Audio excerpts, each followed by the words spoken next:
The transfer portal is set to reopen, and the Oklahoma Sooners still have some work to do. We'll talk about that on today's episode of Locked On Sooners. You are Locked On Sooners, your daily podcast on the Oklahoma Sooners, part of the Locked On Podcast Network, your team every day.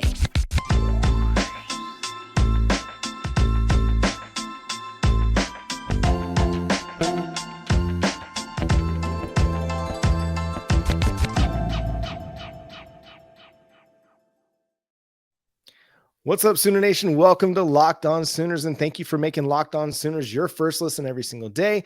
And thank you to all of the everyday listeners here on Locked On Sooners, or viewers if you're watching on YouTube. Today's episode is brought to you by FanDuel Sportsbook, official sportsbook of Locked On. Make every moment more. Visit FanDuel.com/LockedOn today to get started. My name is John Williams. You can follow me on Twitter at John9Williams. He's Josh Helmer. You can follow him on Twitter at JoshOnRef. And Josh, the transfer portal second season is about to reopen for football. What else does Oklahoma need to do to address their roster in the transfer portal? Or is there really anything else that they need to do? It's tough to answer that question without seeing some of this personnel that's arrived via the transfer portal play, because Oklahoma went and address so much of their roster via the transfer portal in that first opening window. Offensively, okay, you went and got multiple offensive linemen that could be impact players. One that we definitely think in Walter Rouse is going to be a starter for Oklahoma. Andrell Anthony, wide receiver, went and added him out of the transfer portal. There's a chance that Andrell Anthony, though he hasn't really been that guy yet throughout his collegiate career, there's a realistic chance that he's one of the top wide receivers on this team, John. Then you flip to the defensive side of the football, and there's so many names to list off there. By now, probably you know the majority of them: McCullough, Pearson, on and on and on, Bothroyd, Ford. So won't list everybody off, but you've went and addressed basically every level of your football team, John. Tight end, you brought Stogner back, right? I mean, this is multiple massive skill weapons that you brought in. So I don't know that there's one position group that I'm totally zeroed in on. I think if you forced me to pick, I would say, just based on the uncertainty around it, a proven wide receiver. If there was somebody that jumped into the portal, and I don't even have a couple of names off the top of my mind, but if there was a proven production guy that's a wide receiver, John, I think this team could, yes, very much use that. And that makes sense. You've got a lot of guys in the wide receiver room that have transferred in over the last couple of years or are part of the last two signing classes that you feel good about. You just don't know about them yet. You don't know what their skill level is going to be at the collegiate level, what their ceiling is yet. And so you kind of, you do want to find a bit of proven depth there. That's going to be hard to find. You know, wide receiver is one of the probably more sought after positions in college football, aside from quarterback, maybe because of the evolution of the passing game at the collegiate level. Everybody needs wide receivers, and everybody needs a guy that can win on every snap. And it's just hard to find those dudes. I think if you run down the roster on the offensive side, I think you're absolutely right. Quarterback, you're good. Running back, you're good. Wide receiver, you just need to find out about guys. You've got Jalil Farouk, who I love. I'm thinking he's going to have a great season. But you have a lot of guys that you kind of need to find out about before you start adding more depth to the position. Tight end, you guys added Stogner, Blake Smith. I think if, you know, and then you added the kid from Cameron, who again, I always blank on his name. But, you know, you might have a little depth issue there because Llewellyn and Caden Helms are going to be out for the spring, not back to the fall. So you don't know what you have beyond Blake Smith. So if you do have an injury, even to Stogner, you're in a bit of trouble there, I think, as a pass catching weapon. Offensive line, you're pretty good. You're set. You've got really good transfer additions. You got good depth that you need to find out about. You got guys that have been in the program for a year or two now that you want to see kind of rise to the occasion, become either starters or part of that two deep that you could feel good, could step in at a moment's notice and play significant snaps for this team. So I think offensively, you're pretty good, at least from a depth standpoint. You just got to figure some things out. Defensively, I still think there are some question marks. Cornerback, we love Woody Washington. Jaden Davis has given a lot to this team. If there's a way that you can upgrade your cornerback too, if it's not an in-house upgrade, if you can find it in the transfer portal, again, a guy that's a proven commodity that started a lot of games, that again is an upgrade. Because again, I think your floor with Jaden Davis is solid. Is it great? Is this a guy that is going to be, an everyday starter at the NFL level? Probably not, but he's given a lot to this team, this program. The coaches they like him. They're high on him. And he gives you good snaps here and there. He's not a complete liability out there. At the same time, if you can upgrade the position, you kind of got to look into it. The other spot is linebacker. And this more just comes from, again, the uncertainty, similar to what you have at wide receiver. You've got a lot of guys you feel really good about at linebacker after Danny Stutzman. Again, it starts with Danny Stutzman, and then you kind of work your way down. You feel good about Jaren Kanak. You feel good about Kobe McKenzie, Kip Lewis. And then, this linebacker class they brought in 2023 with Samuel Masigo and Lewis Carter and Phil Picciotti. Not all those guys are all there yet, but Venables has talked really highly about Phil Picciotti, and he's spoken highly of Lewis Carter. So it's just a matter of okay, now integrating those guys and getting that depth to the point where, again, you feel comfortable putting them out on the field if they got to play. That was part of the issue in 2022 is you didn't feel comfortable getting your guys out on the field at linebacker enough. And it showed. It showed late in games when this team started to fade at the linebacker position in particular. They couldn't stop the run. They were slow in coverage.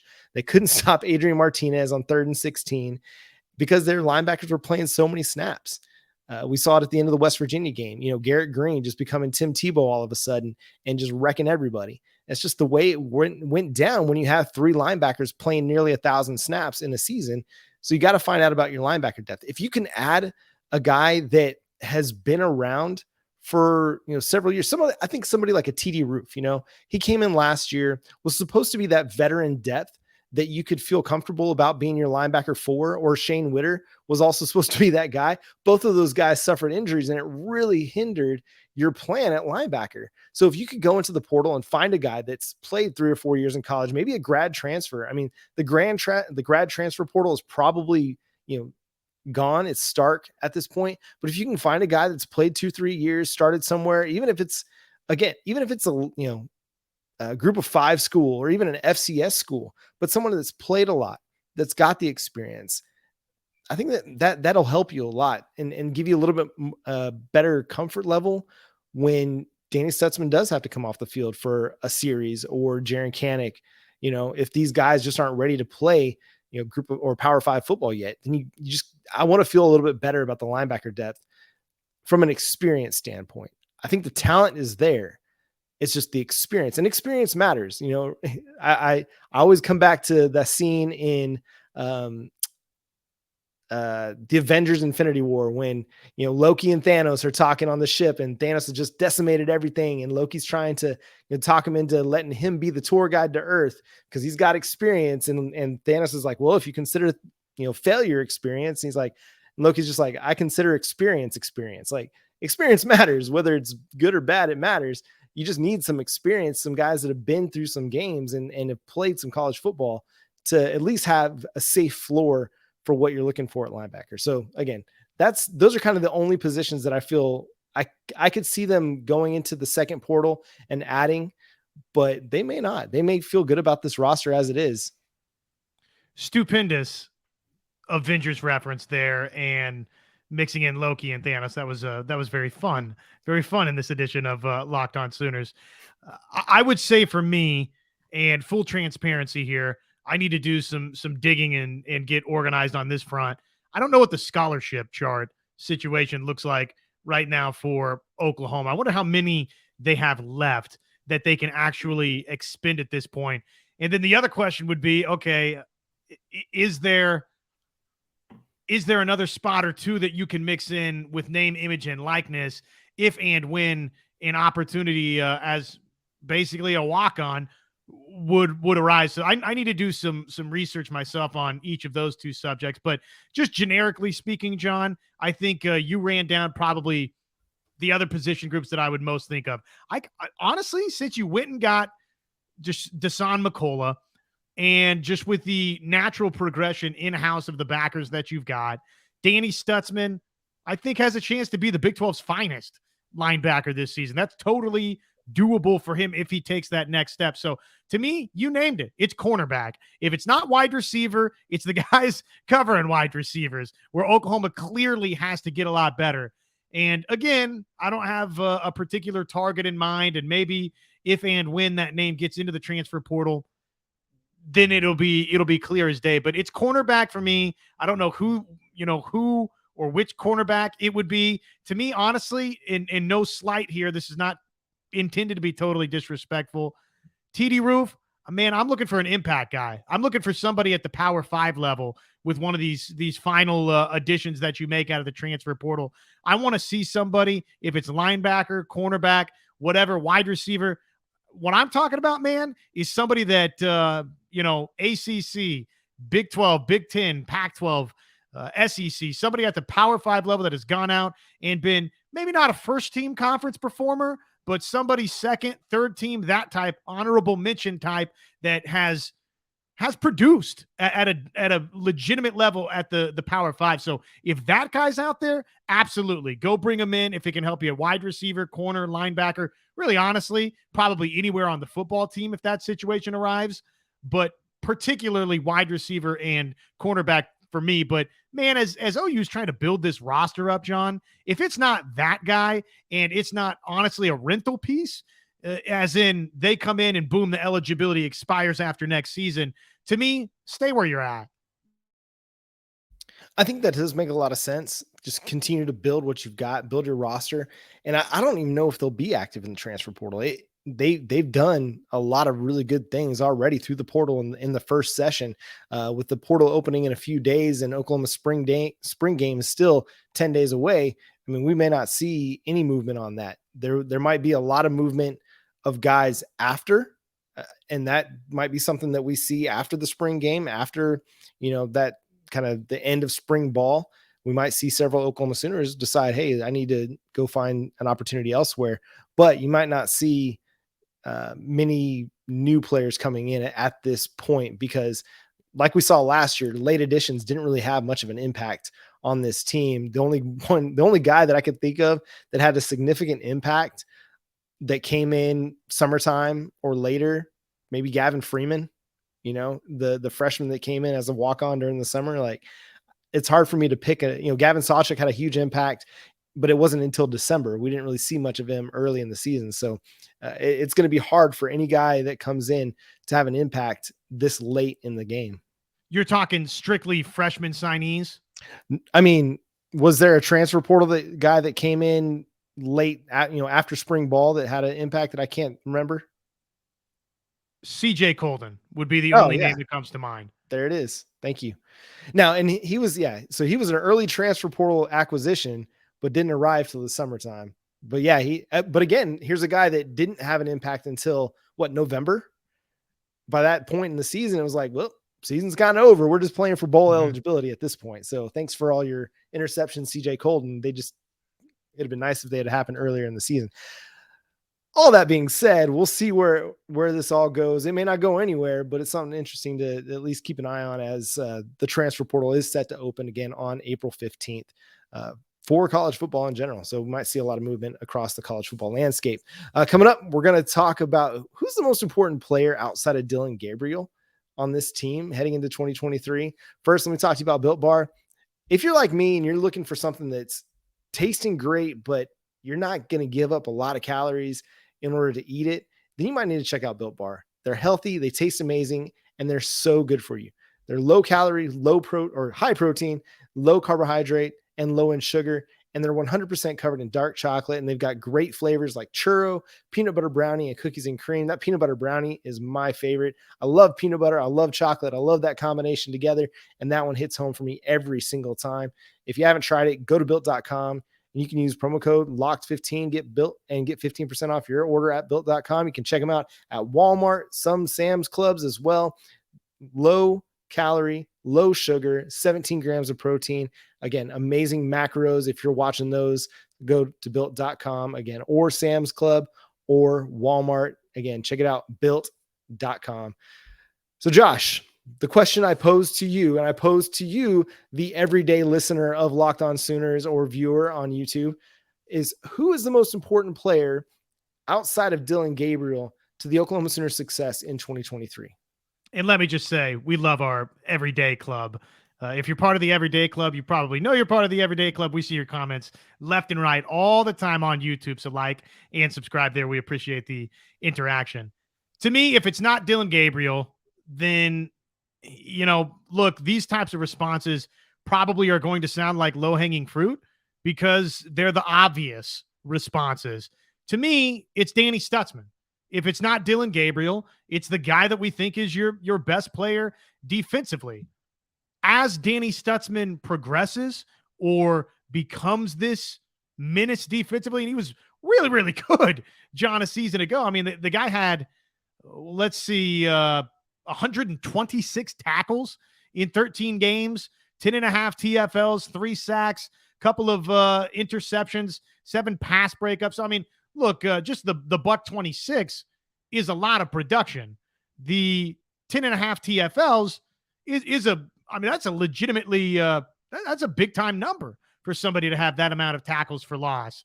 I don't care, how long you've been playing linebacker, but if he can, I don't even know if it's a raw numbers elevation from that, John. TFLs maybe could be a little bit higher. Stutzman's not really somebody that I look at as Oklahoma's pass rushing linebacker. I mean, at times, if he could come away with an extra sack or two, to me, 3 sacks that's pretty good based on who I think, Danny Stutzman, the linebacker, is. I don't know that you're asking Danny Stutzman to be that linebacker for you that comes away with 6-7 sacks over the course of next season. Obviously, I'm not saying you wouldn't welcome it, right? But to me, Danny Stutzman needs to be that guy next season, John, that in big moments when it's 3rd down and 2 and Oklahoma needs a run stop, Danny Stutzman, that's when the no gain tackle happens. That's when the TFL happens. Or early in a contest, you fly downhill and boom, you pop a running back, and it's known from the word go, Oklahoma's here to play some defensive football. So to me, he's your best player defensively, we think, going into this thing next season. So for those reasons and the fact that, man, you just weren't any good defensively a year ago, he has to elevate that game. He's the most important player for Oklahoma in 2023. I think that's a great response. And I do agree with you in a lot of ways that it's not necessarily a raw numbers thing that's going to necessarily improve for him. I think you could see the tackles for loss bump, and that's just more of everybody else around him is doing a much better job at keeping him clean so he can run and get running backs in the backfield. But I do think it's just a moment by moment situation thing, that just being better in key moments for this team is going to help. It's going to help him. It's going to help everybody be better. And that's really what needs to happen, is everybody's got to improve. But yeah, if Danny Stutzman can raise his game in those key moments, I still have just the visual, again, going back to Garrett Green and stupid West Virginia game, Garrett Green, and Danny Stutzman meets him in the hole, on a key 3rd down. And, he just isn't able to wrap up and make the tackle, and Green kind of bounces off. I think it was a spin move and picks up the 1st down. And it was a crucial play at a key moment in the game, and they couldn't come up with the play. I think that's a play you see Danny Stutzman make this year if met with the same opportunity. He was solid in coverage at times. Again, had a few interceptions, was a decent pass rusher, but again, like a lot of the pass rush, there were times when Stutzman was just kind of running into blockers. So there are ways that he can improve his game. I don't necessarily see it from a raw numbers total standpoint, but just key moments, getting home more when asked to blitz, being in better lockstep in coverage, coming up with some more passes defensed. I do think we see that. I think from a defensive perspective, the guy that I'm probably going to look at, and this might sound odd, but I'm going to go with Woody Washington. I need him to be the player we all thought he was going to be last year. He was solid. He was good at times. I don't think he was great. He's a guy that after the 2021 season, I was thinking he was kind of on this progression to be a top 100 pick in the NFL draft. And last year, I think he kind of slid back a little bit. Again, the defense as a whole, it takes a unit to be good, and especially for individuals to shine. But I do think that there were times when just even his individual coverage wasn't what we expected to be. if the pass rush is going to improve, the coverage has to improve, and vice versa. It all has to improve. But I need Woody Washington to take that step as one of the more veteran members of this team. I need him to take a step and be that one of those best defensive players, and to be able to lock down a side. Like if he can shut down one side of the field, whether it's in cover 3 or cover 2 or in straight man, that does so much for your defense. Will he be? I don't know. I think it's probably a safer bet that Danny Stutzman is going to probably be the better player on this team. But I think the most important player for this team to improve, I could go to Woody Washington, or I could look at one of the edge rushers that has to have a real standout season for this team to really make a jump defensively for the Oklahoma Sooners to be better than they were as a 6-7 team in 2022. I'm looking at Pro Football Focus's numbers, which this is our, as always, Pro Football Focus disclaimer. Yes, we understand this is not the gospel of football as told by Mark and John and Matthew and everybody else. Okay, so we got that out the way. He was Oklahoma's, among defensive backs, second rated pass coverage guy. Billy Bowman was first with 388 coverage snaps, a coverage grade of 82.3. Woody Washington, 514 coverage snaps, and a grade of 74.2. He was technically fifth among Oklahoma Sooners in terms of his coverage grade, but I don't know about you, but I'm not mixing Jaron Kanik, Ethan Downs, and Jonah Laulu into Oklahoma's best coverage guys from last season. So for my money's worth, he was your second best, according to Pro Football Focus, coverage guy from 2022. And I think what you're asking is, okay, be Billy Bowman in that Pro Football Focus grade and then some. And if that happens out along the perimeter for Oklahoma, if he can consistently take away one half of the field, I mean, who and when was the last cornerback at the University of Oklahoma to where it was, anybody in Gaylord Family Oklahoma Memorial Stadium could legitimately walk in with a sign, that interlocking OU, and just boom, stamp it on there, no fly zone, and feel confident about it with one of the cornerbacks here. I don't know that who would be the last guy? Derek Strait, Andre Woolfolk, maybe. See, and that is not what you want to hear, right? I mean, the names you're throwing out, look, I love those guys, but that's 20 years ago. So yes, Oklahoma desperately needs a Woody Washington to be that kind of guy. And listen, I'll probably need to eat a little crow here, and I'm sure the people will tell me in the comment section, but okay, he was better than maybe I remember, but given that the coverage as a whole was not good, and your best, Woody Washington's your best player, like Danny Stutzman, he's your best linebacker. When the defense isn't going well, you kind of think negatively about those players. Woody Washington was 9th in coverage grade in the Big 12, according to Pro Football Focus. So that said, I just need him to take that step forward as opposed to staying the same. Like, we got plateaued Woody Washington last year. I need him to take a step up and need him to be one of this team's better players. Now, speaking of really good players, let's turn our attention to the diamond, Josh, because Jordy Bahl, man, she pitched a gem on Tuesday night down there in Baton Rouge against the LSU Tigers. 13 strikeouts, a 3-0 complete game shutout where she only gave up 2 hits and 1 walk. I'm sorry, 3 hits and 1 walk, Josh. She's been on an absolute tear for the last month since she allowed 2 runs in 2 innings pitched against Mississippi State back on March 11th. She's allowed just 1 run in her last 38 innings pitched. The Everyday Club right here on Locked On Sooners. Y'all already know that we had some conversations about, wait a second, is there something going on with Jordy Bahl? John, there were folks texting our radio station legitimately saying, hey, have teams figured out Jordy Bahl?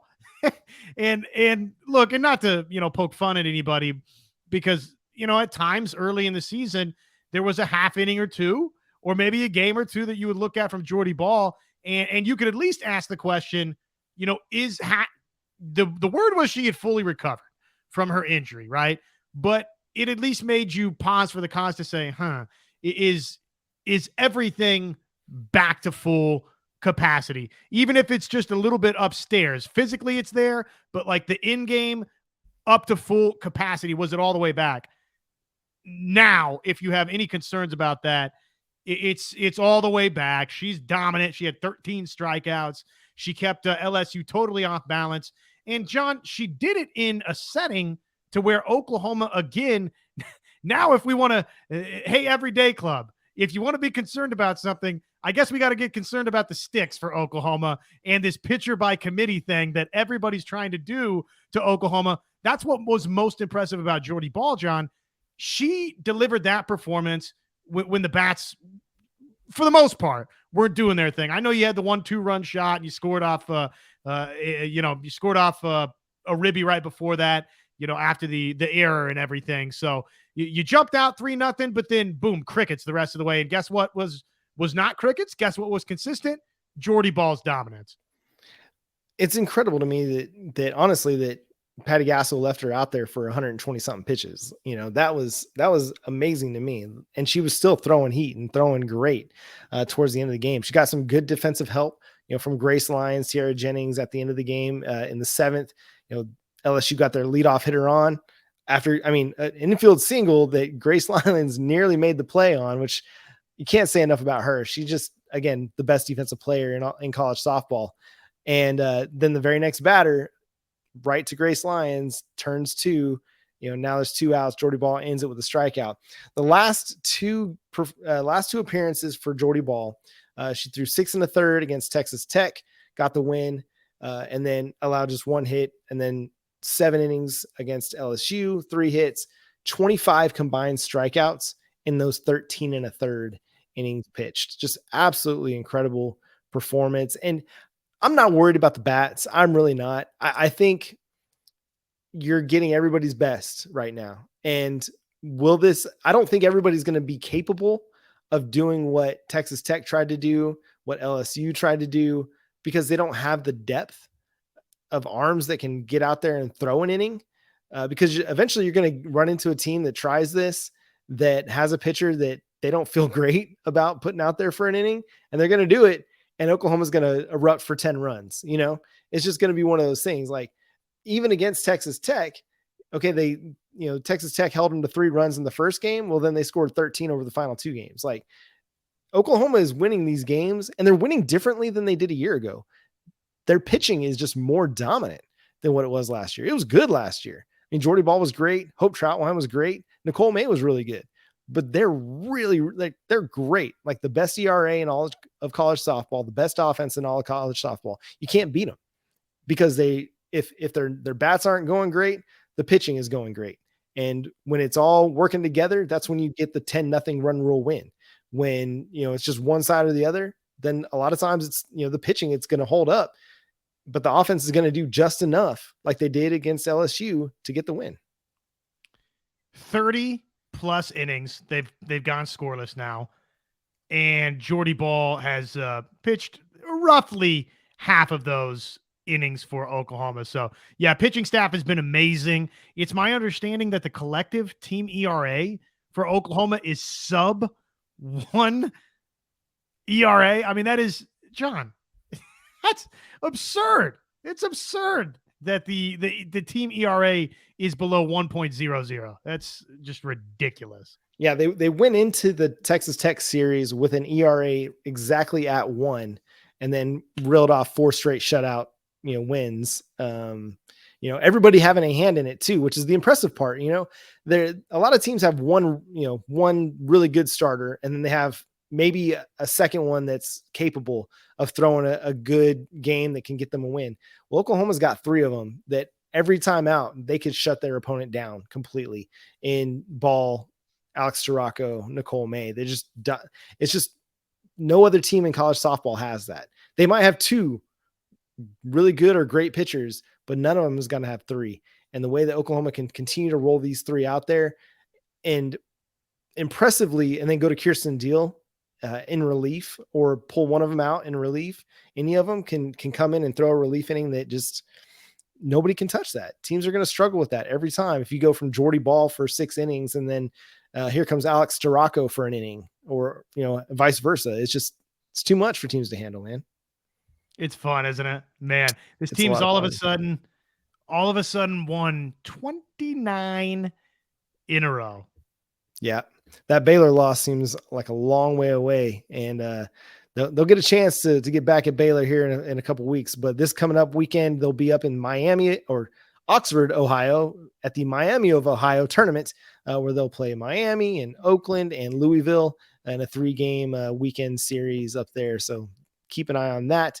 But that's going to do it for today's episode of Locked On Sooners. Subscribe to the show wherever you get your podcasts. We're free and available on all podcast platforms and on YouTube. Hit that subscribe button, hit that like button, and that notification bell to let you know when new episodes drop. Special shout out to all our everyday listeners here, the Everyday Club on YouTube and on the podcast side. Make sure you let us know where you're listening from. We'd love to hear about that. We got people listening all over the country and the world. It's always fun to see that people are tuning in from somewhere out in Europe or Africa sometimes, or down in Mexico. It's a good time. So thanks again for being a part of the show. Make sure you're around for Monday night, 9 p.m. Central Time for our live show. And that's going to do it. Follow Josh on Twitter at Josh on Ref, myself at John 9 Williams. And until next time, Boomer Sooner.